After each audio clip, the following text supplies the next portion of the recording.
नमस्कार आजिर ही विश्लेषण को बहुत बहुत स्वागत। आज आम एमितिक विषय चर्चा करिबा जहाँकि दृष्टिकोण को संपूर्ण रूपे बदलाई दे पारे। साइमन सिनेकर से प्रसिद्ध विचार स्टार्ट विथ वाई अर्थात कौनसी भी काम आरंभ करिबा पूर्वरु ताहार काहींकी बा प्रकृत उद्देश्य को बुझिबा।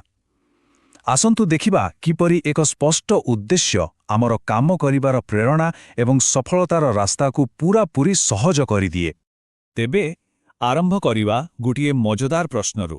बजाररे तो हजार हजार मोबाइल ब्रांड अछि, नुआ आसुछंती आ उभे मध्य जाउछंती, किंतु काहींकी एप्पलर नुआ आईफोनटीए आसिले लोके राति अधरू लाइन लगांती।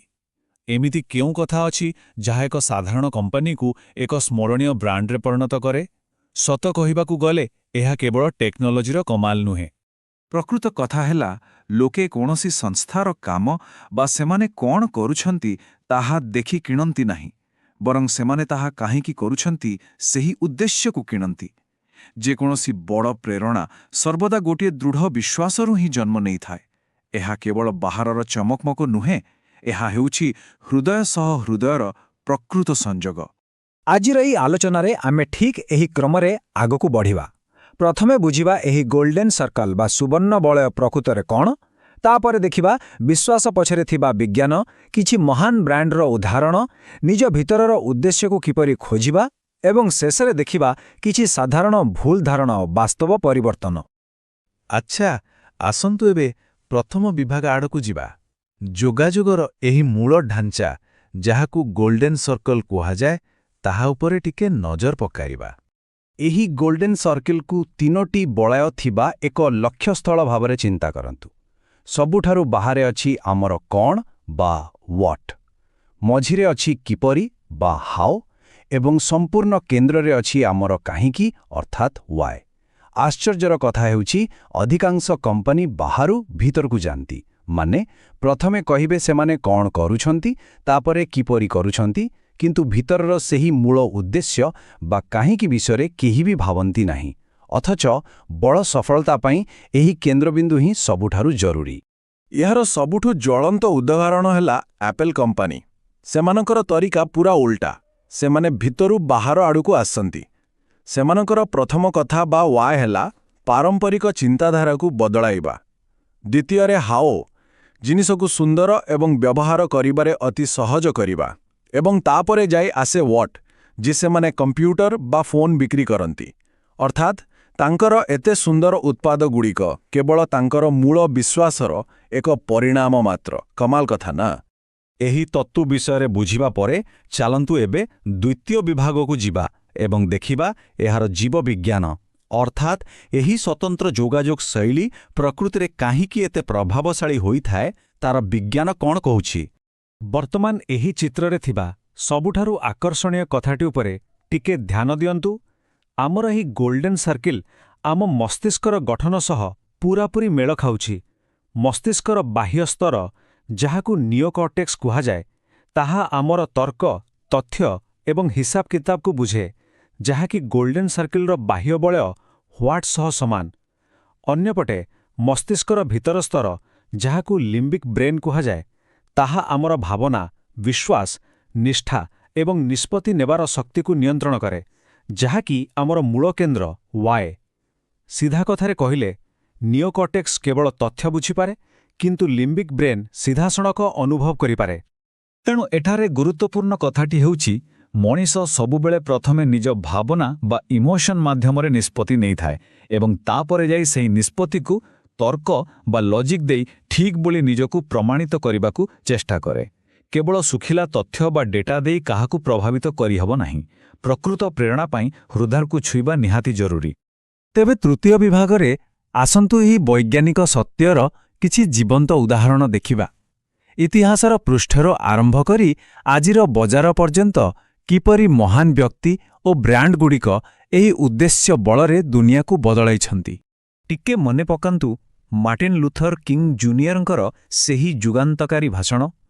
से कहिथिले, मोर एक स्वप्न अछि बा आई हैव ए ड्रीम। से केबे भी कहि नथिले जे मोर एक योजना अछि। गोटिए योजना କେବେ ହେଲେ ଲକ୍ଷ ଲକ୍ଷ ଲୋକଙ୍କୁ ଏକାଠି କରିପାରିବ ନାହିଁ, କିନ୍ତୁ ଏକ ଗଭୀର ବିଶ୍ୱାସ ଓ ସ୍ୱପ୍ନ ତାହା ଏକ ବିଶାଳ ଆନ୍ଦୋଳନ ସୃଷ୍ଟି କରିଦେଲା। ଲୋକେ ତାଙ୍କ ଯୋଜନା ପାଇଁ ନୁହେଁ, ବରଂ ତାଙ୍କ ବିଶ୍ୱାସ ପାଇଁ ସାମିଲ ହୋଇଥିଲେ। ଆଉ ଏହି ଟେବୁଲଟିକୁ ଦେଖିଲେ କଥାଟା ଆହୁରି ସ୍ପଷ୍ଟ ହୋଇଯିବ। ଦେଖନ୍ତୁ, ବଡ଼ ବଡ଼ କମ୍ପାନୀ କିପରି ନିଜର ୱାଇ ଉପରେ କାମ କରନ୍ତି। ନାଇକ୍ କେବଳ ଜୋତା ବିକେ ନାହିଁ, ସେମାନେ ଭୟକୁ ଜୟ କରି ନିଜର ସର୍ବୋତ୍ତମ ରୂପ ପ୍ରକାଶ କରିବାର ପ୍ରେରଣା ଦିଅନ୍ତି। ସେହିପରି ପେଟାଗୋନିଆ କେବଳ ଜ୍ୟାକେଟ୍ ବିକ୍ରି କରେ ନାହିଁ, ପରିବେଶକୁ ବଞ୍ଚାଇବା ପାଇଁ ଲଢ଼େଇ କରେ। ଆଉ ଆପେଲ୍ କଥା ତ ଆମେ ଆଗରୁ ଆଲୋଚନା କଲେ। ଏମାନେ କେହି ବି କେବଳ ନିର୍ଜୀବ ଜିନିଷ ବିକୁନାହାନ୍ତି, ଏମାନେ ଏକ ସ୍ପଷ୍ଟ ମୂଲ୍ୟବୋଧ ଏବଂ ଅନୁପ୍ରେରଣା ବାଣ୍ଟୁଛନ୍ତି। ଏବେ ଆସିବା ଆମର ଚତୁର୍ଥ ବିଭାଗକୁ। ବର୍ତ୍ତମାନ କଥା ଉଠୁଛି, ଯଦି ଏହି ୱାଇ ବା ଉଦ୍ଦେଶ୍ୟ ଏତେ ଶକ୍ତିଶାଳୀ, ତେବେ ଆମେ ନିଜର ସେହି ମୂଳ ଉଦ୍ଦେଶ୍ୟକୁ କିପରି ଖୋଜି ବାହାର କରିପାରିବା?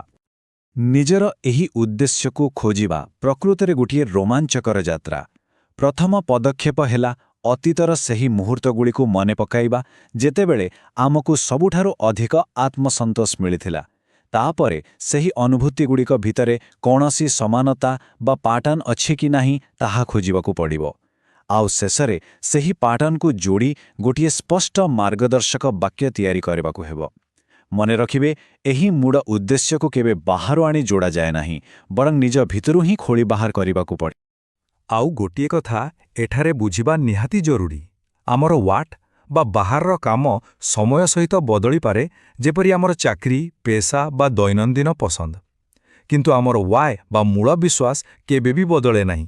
ଉଦାହରଣ ସ୍ୱରୂପ, ଜଣେ ଶିକ୍ଷକ ଆଉ ଜଣେ ଚିତ୍ରକାରଙ୍କର ବାହାରର କାମ ସମ୍ପୂର୍ଣ୍ଣ ଅଲଗା ହୋଇପାରେ, କିନ୍ତୁ ହୋଇପାରେ ଯେ ସେମାନଙ୍କର ମୂଳ ଉଦ୍ଦେଶ୍ୟ ଏକା, ତାହା ହେଲା ଅନ୍ୟମାନଙ୍କ ଭିତରେ ଥିବା ସୃଜନଶୀଳତାକୁ ବାହାରକୁ ଆଣିବା। ଏହି କାରଣଟି ସବୁବେଳେ ସ୍ଥିର ରୁହେ। ଏବେ ଆମେ ପହଞ୍ଚିଗଲେ ଆମର ପଞ୍ଚମ ତଥା ଶେଷ ବିଭାଗରେ। ଆସନ୍ତୁ ଦେଖିବା ଏହି ବିଷୟକୁ ନେଇ କେଉଁ ସବୁ ସାଧାରଣ ଭ୍ରମ ରହିଛି ଆଉ ପ୍ରକୃତରେ ଏହା କିପରି ଆଖିଦୃଶିଆ ପରିବର୍ତ୍ତନ ଆଣିଥାଏ। କିଛି ଲୋକ ଭାବନ୍ତି ଯେ ବହୁତ ଟଙ୍କା କମେଇବା ହେଉଛି ତାଙ୍କର ମୂଳ ଉଦ୍ଦେଶ୍ୟ, କିନ୍ତୁ ନା, ଟଙ୍କା ହେଉଛି କେବଳ ଏକ ଫଳାଫଳ ବା ଆଉଟକମ୍। ଆଉ କିଛି ଲୋକ ଭାବନ୍ତି ବୟସ ସହିତ ଏହା ବଦଳିଯାଏ। ଆଜ୍ଞା ନା, ଏହା ଆମ ହାତର ଫିଙ୍ଗରପ୍ରିଣ୍ଟ ଭଳି ସାରା ଜୀବନ ସମାନ ରୁହେ। ଆଉ ଗୋଟେ ବଡ଼ ଭୁଲ ହେଲା ଏହାକୁ କୌଣସି ମାର୍କେଟିଂ ସ୍ଲୋଗାନ ଭଳି ବ୍ୟବହାର କରିବା। ପ୍ରକୃତ ୱାଏ ସବୁବେଳେ 100% ଖାଣ୍ଟି ଏବଂ ସତ୍ୟ ହୋଇଥାଏ। ଏଥିରେ କୌଣସି ପ୍ରକାର ନକଲି ଅଭିନୟ ଚଳିବା ନାହିଁ। ଗୋଟିଏ ଛୋଟ କଫି ଦୋକାନ କଥା ଭାବି ଦେଖନ୍ତୁ। ଦୋକାନଟି ଆର୍ଥିକ ସଙ୍କଟ ଦେଇ ଗତି କରୁଥିଲା, କିନ୍ତୁ ଯେବେ ସେମାନେ କେବଳ ଗୋଟିଏ କପ୍ କଫି ବିକିବା ଜାଗାରେ ଲୋକଙ୍କୁ ଏକ ଏମିତି ପରିବେଶ ଦେବା ଆରମ୍ଭ କଲେ, ଯେଉଁଠି ଆତ୍ମୀୟତା ଥିଲା, ଯେଉଁଠି ଲୋକେ ପରସ୍ପର ସହ କଥା ହୋଇପାରିବେ, ଦେଖୁ ଦେଖୁ ସେମାନଙ୍କର ବ୍ୟବସାୟ କୁଆଡ଼େ କୁଆଡ଼େ ପହଞ୍ଚିଗଲା। ବାସ୍, ଦୃଷ୍ଟିକୋଣ ବଦଳିଲା ଆଉ ପରିଣାମ ବି ସମ୍ପୂର୍ଣ୍ଣ ବଦଳିଗଲା। ସେହିଭଳି ଜଣେ ଶିକ୍ଷକଙ୍କ କାହାଣୀ ମଧ୍ୟ ବହୁତ ପ୍ରେରଣାଦାୟକ। ସେ ନିଜ କାମକୁ ନେଇ ପୂରା ବିରକ୍ତ ହୋଇସାରିଥିଲେ, କିନ୍ତୁ ଯେତେବେଳେ ସେ କେବଳ ପିଲାଙ୍କ ମାର୍କସିଟ୍ ଉପରେ ଧ୍ୟାନ ନ ଦେଇ ପିଲାଙ୍କ ଭିତରେ ଆତ୍ମବିଶ୍ୱାସ ଜାଗ୍ରତ କରିବା ଉପରେ ଜୋର ଦେଲେ, ସମ୍ପୂର୍ଣ୍ଣ କ୍ଲାସରୁମ୍ର ଚିତ୍ର ବଦଳିଗଲା। ନିଜର ପ୍ରକୃତ ଉଦ୍ଦେଶ୍ୟ ମନେ ପଡ଼ିବା କ୍ଷଣି ତାଙ୍କ ଭିତରେ ଥିବା ସେହି ପୁରୁଣା ଉତ୍ସାହ ପୁଣି ଥରେ ଜାଗି ଉଠିଲା। ତେବେ ଆଜିର ଏହି ଯାତ୍ରା ଶେଷ କରିବା ପୂର୍ବରୁ ଗୋଟିଏ ବହୁତ ବଡ଼ ପ୍ରଶ୍ନ ରହିଯାଉଛି। କେବେ ଶାନ୍ତ ମନରେ ଭାବିଛନ୍ତି କି ଏମିତି କେଉଁ ଅଦୃଶ୍ୟ କାହିଁକି ବା ଉଦ୍ଦେଶ୍ୟ ଅଛି ଯାହା ଆମର ପ୍ରତିଟି କାମକୁ ନିୟନ୍ତ୍ରଣ କରୁଛି? ଆଉ ଯେଉଁଦିନ ଆମେ ସେହି ଉଦ୍ଦେଶ୍ୟକୁ ପ୍ରକୃତରେ ଚିହ୍ନିନେବା, ତାହା ଆମ ଜୀବନ ଏବଂ ଏହି ଦୁନିଆ ଉପରେ କେତେ ବଡ଼ ପ୍ରଭାବ ପକାଇବ? ଆଶା କରୁଛି ଆଜିର ଏହି ବିଶ୍ଳେଷଣ ଆମ ସମସ୍ତଙ୍କୁ ନୂଆ କିଛି ଭାବିବା ପାଇଁ ଏକ ଚମତ୍କାର ଖୋରାକ ଯୋଗାଇବ।